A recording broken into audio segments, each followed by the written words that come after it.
Olá pessoal, aqui é a terapeuta Daisy e hoje eu vou falar neste vídeo sobre como a nossa consciência se desenvolve de maneira desigual. Existe um livro muito bacana que é esse aqui, que é O Caminho da Autotransformação, que tem um capítulo que se chama O Desenvolvimento Desigual das Partes da Consciência.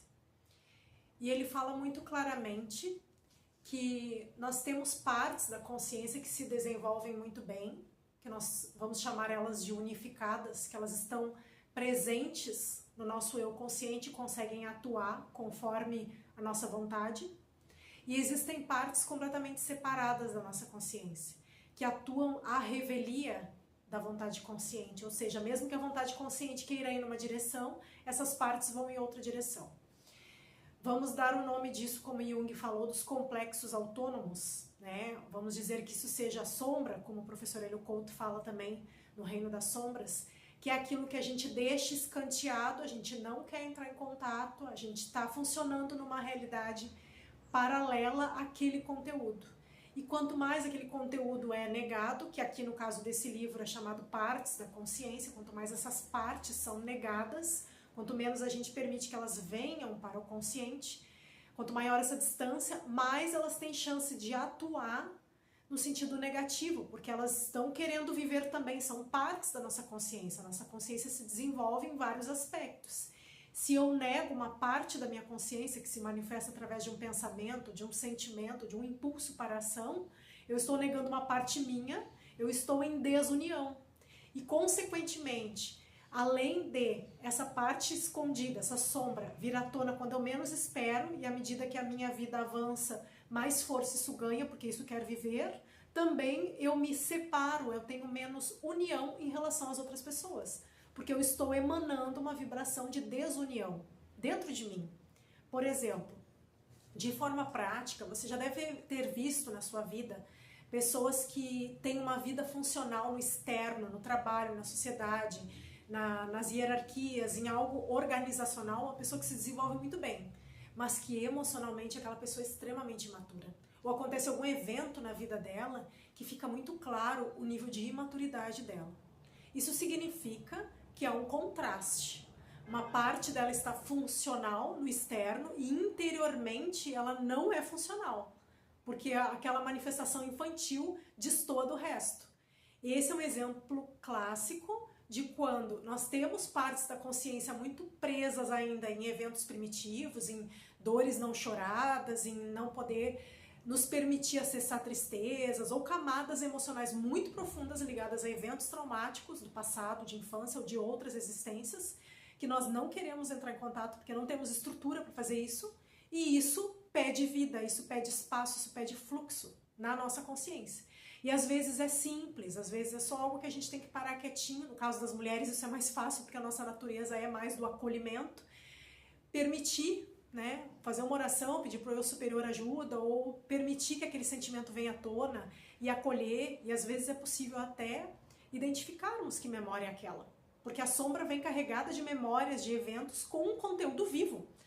Por exemplo, vem uma memória de uma dor, de um abandono, e se a gente se permite parar um pouquinho e, nossa, realmente eu senti isso, deixar sair aquela dor, entrar em contato com aquela dor, no momento em que estamos dispostos, que a nossa postura é de acolhimento, ali vai liberar um fluxo de vida. Aqueles átomos, daqueles sentimentos, daquela sombra, vão ser mobilizados, aquela energia vital que estava ali vai ir para o fluxo certo, para a vida, para agir no aqui e agora, ao invés de ficar estagnada no concreto da sombra, em outras camadas da consciência, drenando a energia do aqui e agora. Porque a sombra, ela consome a energia do aqui e agora, dá um trabalho enorme e energético manter uma sombra no inconsciente. E é um trabalho desnecessário, porque até algum momento da vida, na nossa evolução, nós vamos precisar acessar tudo que está obscuro, oculto, escondido, todo o conteúdo negado. E é por isso que eu falo nas partes desiguais com as quais a nossa consciência se desenvolve. Ela está ali atuando, mas aquelas experiências negativas que a gente viveu no passado estão ali vivas, debaixo do tapete. Quando a gente vê uma situação que a gente pensa, nossa, tudo isso aqui era para ter sido de um jeito e saiu de outro, porque tem a atuação da sombra ali. Ou quando a gente tem uma interação muito negativa com uma pessoa e a pessoa nos dá a oportunidade de acessarmos um conteúdo horrível, um sentimento horrível que a gente diz, nossa, jamais imaginei que aquilo tivesse dentro de mim. A gente tem aquela reação, né? A sombra vem para a superfície, como o professor Eno Couto fala. A gente diz da gente mesmo, eu tive uma reação horrível, nem eu esperava, foi desproporcional, porque aquela sombra precisa vir à tona, ela está se revelando para nos ajudar a entrar em contato com tudo que está armazenado. E às vezes aquele surto que apareceu naquele momento, aquela emoção muito, muito desproporcional, ele está escondendo outros conteúdos de fragilidade, de vulnerabilidade ligadas a traumas e eventos negativos da infância. E isso pode ser acessado, isso pode ser trabalhado em terapia, isso pode ser purificado, só que é importante a gente ter a postura de que esse comportamento que eu tenho aqui, acordada, consciente, lidando com o mundo externo, é só uma parte da minha consciência. Atrás desta consciência existem muitas outras partes ainda desconhecidas, que o nosso trabalho nessa encarnação é integrarmos elas, unirmos todas elas para podermos nos unir com as outras pessoas e lembrarmos que, em última instância, somos divinos, somos amor, somos uma parte do todo.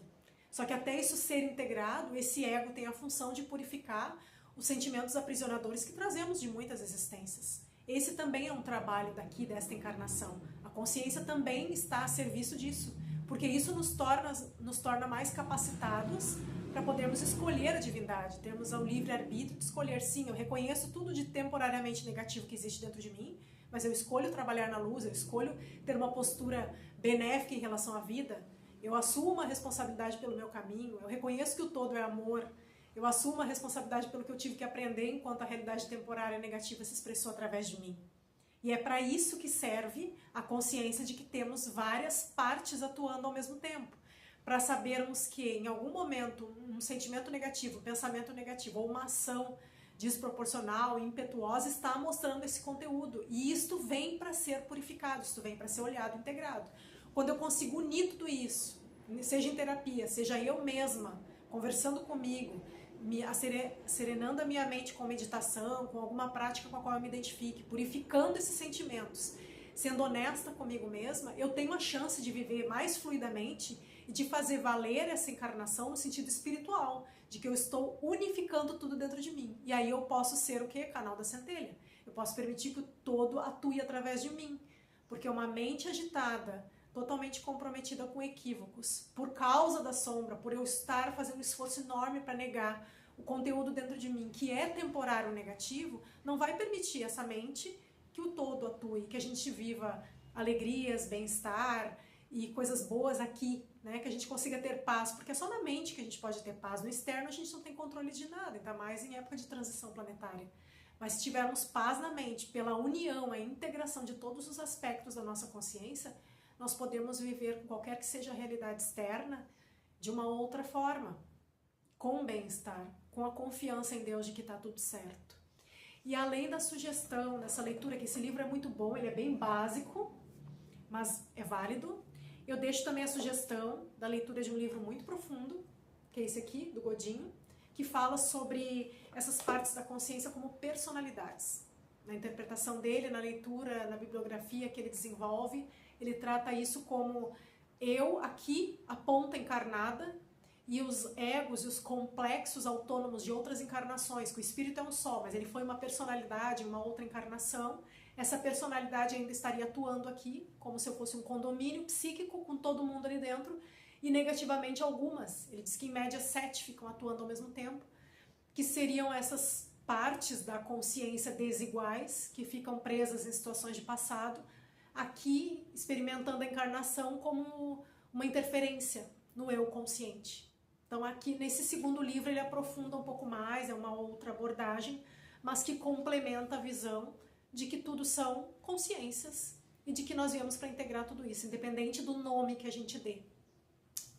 E eu acho que é possível, que conseguimos, que temos literatura para isso, que temos conhecimento para isso, e é muita ajuda espiritual no momento para purificar toda a negatividade que pode ainda estar pairando em torno do globo terrestre, para que as nossas consciências colapsem em uma realidade diferente, que a gente possa ter paz no planeta, e que isso contribua também para toda a galáxia, todo o universo, com as nossas emanações benéficas, porque estamos unindo tudo e não estamos negando e não deixando nada na sombra.